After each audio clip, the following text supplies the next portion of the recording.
আসসালামু আলাইকুম। দেখছেন একটি কোস্ট গার্ড।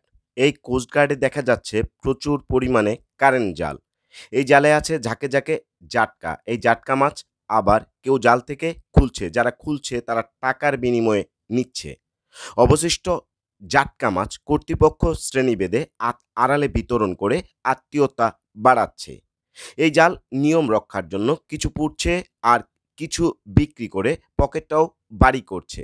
এখন কি বলা যায়? এখানে রক্ষকরাই প্রকাশ্যে বক্ষক। ঘটনাটি স্পষ্টত ইলিশের বারিখ্যাত চাঁদপুর জেলার মিনি কক্সবাজারের তীর থেকে ধারণ করা হয় কথোপকথন। জানা যায় ভেতরের রহস্য। চলমান সময় জাটকা ধরা সম্পূর্ণরূপে নিষিদ্ধ। এই আইন দেশের নদী তীরবর্তী বিভিন্ন অঞ্চলসহ ইলিশের অভয়াশ্রম চাঁদপুর জেলার জেলেদের জন্য প্রযোজ্য। তবে কিছু জেলে আইন অমান্য করে ছোট ইলিশ বা জাটকা মাছ ধরতে নদীতে জাল ফেলছে।